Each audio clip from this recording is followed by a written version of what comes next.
Hi guys, I'm going to do an in-box review of what's in front of you. The amusing hobby British tank destroyer, the FV215b 183.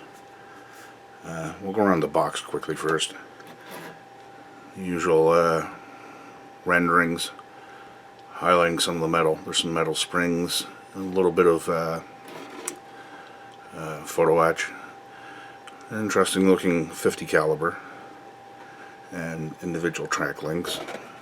And this is Amusing's model 37A008, and that is about it on the box.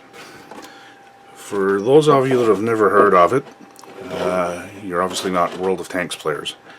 It's a British paper panzer that exists in World of Tanks. Now, in reality, they only built a wooden mock-up of one of these, and that's as far as it got. They gave up on it. What it is a tank destroyer built on the Conqueror II, or the Conqueror Mark II hull, that's had the turret moved to the back of the tank.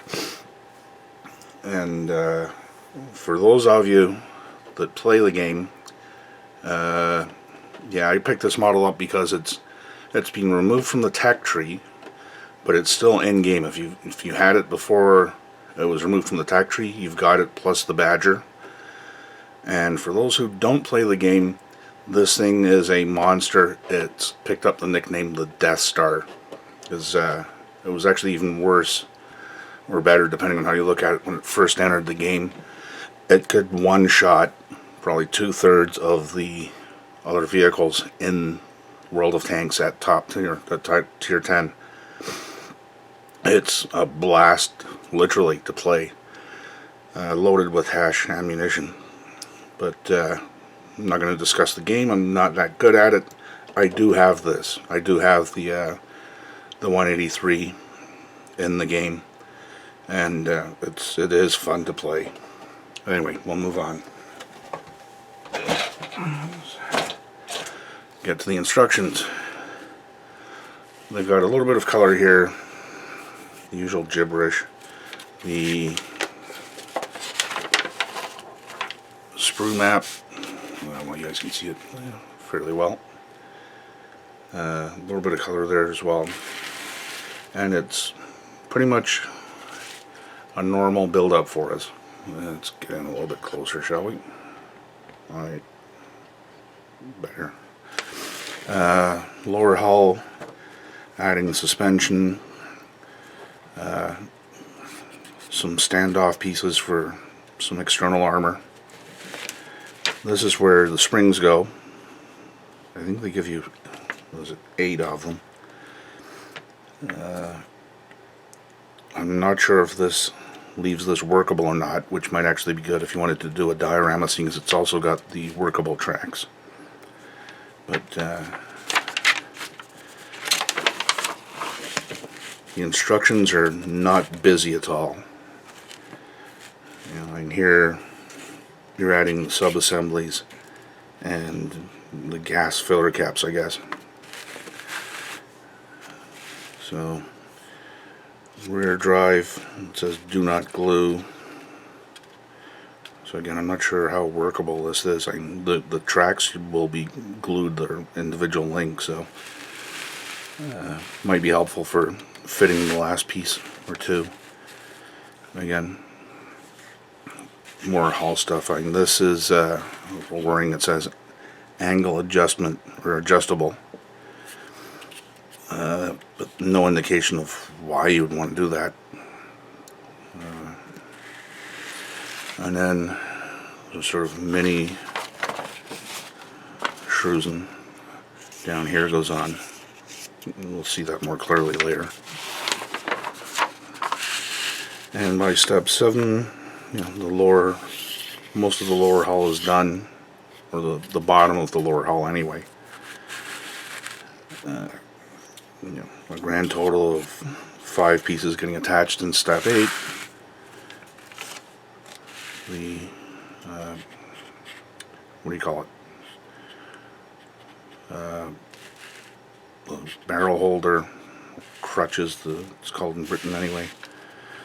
The photo etch, most of it going in there for radiator grills. And engine covers, again, this is probably one of the busier steps, and it's quite clear what you've got to do. And finishing off the lower hull, the turret.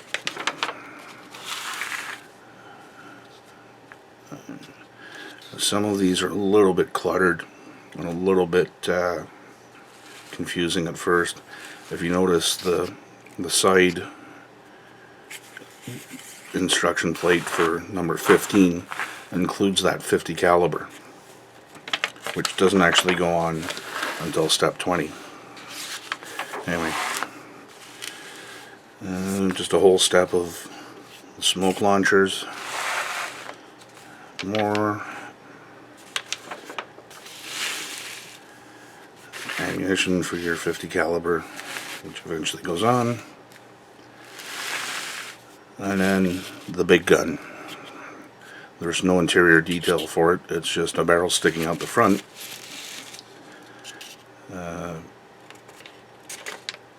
And slapping it all together, and then your final assembly. They only give you the one paint scheme. They've got this down as dark yellow. Oops. And Tamiya XF59, which is desert yellow. Yet mostly, I think the default color for it in green, or in the game, is green. And you can do up a couple of different camouflages. You can purchase them or make your own now. I'm actually leaning towards doing this in the Berlin camouflage, which, hold on a sec.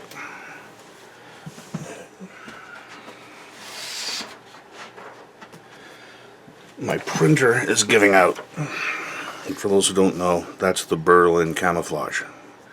It's urban, gray, white, or cream and grays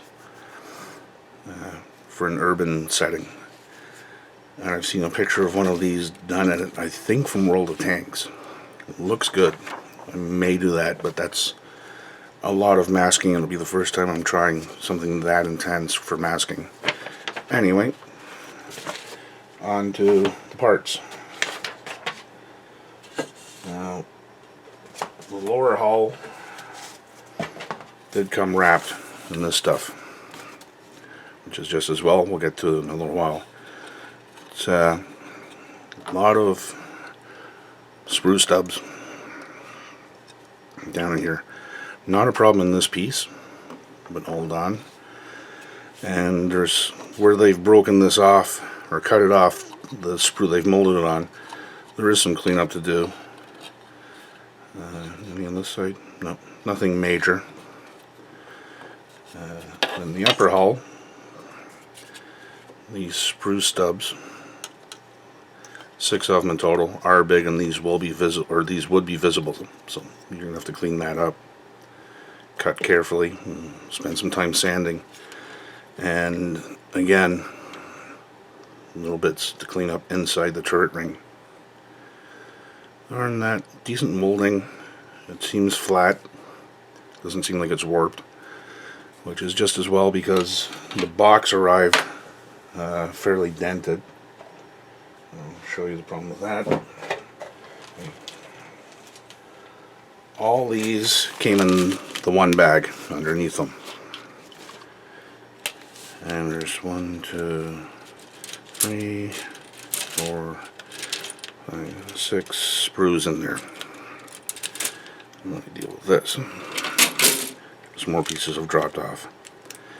It's too tightly packed, and that's all what's dropped off while in transit. A good dozen pieces have been knocked off the sprues. And then from one of the other sprues there was another piece that came loose. But lots of little bits. I think these are mostly the ones that have come loose there, and some sharp detailing on the bolts around the wheels. That's a duplicate. These are mostly all exactly the same. In fact, they are. So there's not much point. Oh no, these are different. And another part. Let me put that in the bag. And another, so called 14 or 15 pieces loose. The molding's all crisp. The gates are not big. Shouldn't be a problem to cut these off, which is, what are we up to now? 15 and 16?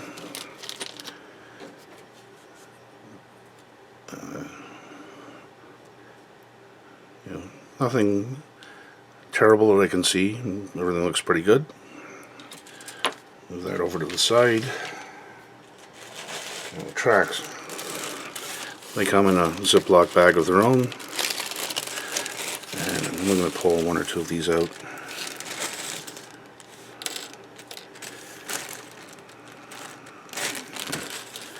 So you've only got 2 attachment points per track. It's in a pretty good spot for it to sand, clean up. You will have to clean it up, but it's not going to have to be perfect because it'll be hidden in the back of the track plate in front of it. So that is a big bag of track. Wow. I think it said in the instructions how many pieces you needed. I think it's something like 85 per side, which might explain why it's such a big bag of track. Anyway, the hull, or sorry, the turret. That is a big turret. This is actually a big tank. Yeah. Put that there. Grab out an elephant. Not known for being petite in any way. And oops, we'll go up a bit. Yeah, it's wider. It's the same length, but it's wider than the elephant. I'm pointing to the hull. Then, the hull is basically the entire size of the casemate, or whatever it's called, of the elephant. So it's a big beast. Anyway, so we got the hull, 2 parts of the gun. They're each molded in one piece. Now, and there's not a terrible seam down the sides here. A little bit, but nothing that won't sand off pretty quickly. The 50 caliber is adequate. Not a great molding of a 50. But, when you got this together, you'll notice. And side plates, or is that? Yeah. And that's the front plate, rear plate, telephone, the smoke launchers. And it's decent molding, considering they have no prototype to work from, really. I mean, they can do a good job on the lower hull. That sort of stuff did exist. And it's in a couple of different museums.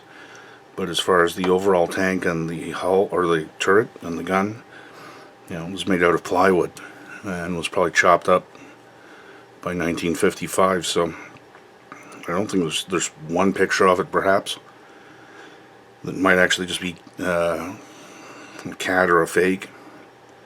So there's not a lot for them to work from.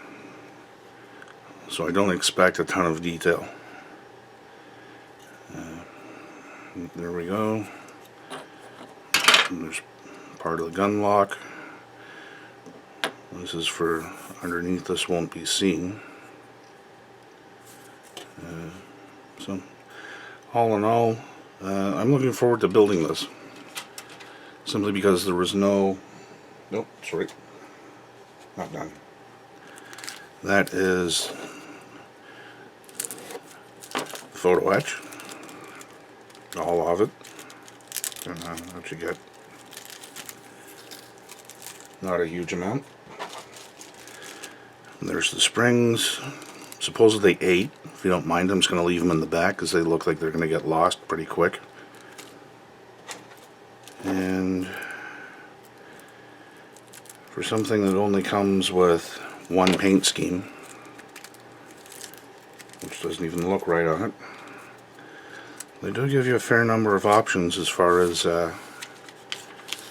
decals go. A couple of different units there. We're going to do in color. There we go.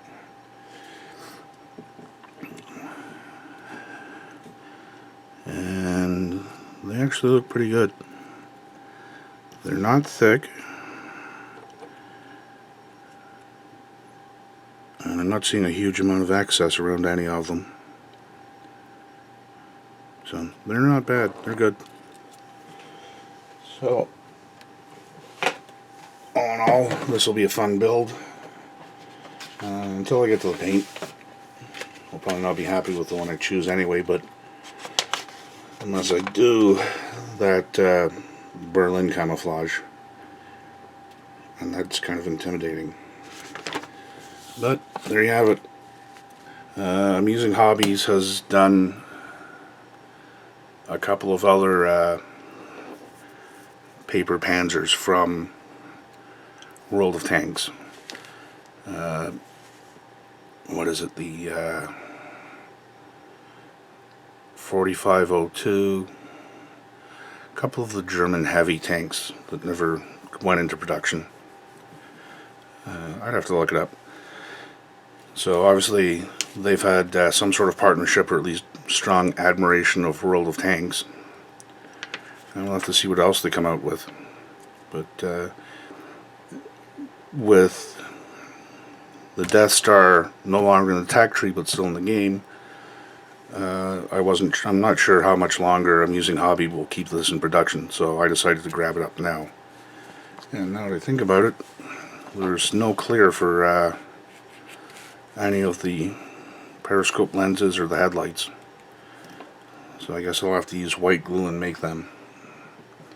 Oh well. But it's a fairly inexpensive kit. I can't remember what I paid for it, but it was on the cheaper side and I got free shipping. I think it was about $60 US from China or Taiwan, one or the other, which is a reasonable, it's mid-price for me, especially if you factor in the free shipping. So it's kind of a unique subject, and I'll keep you updated on how it goes. Take care.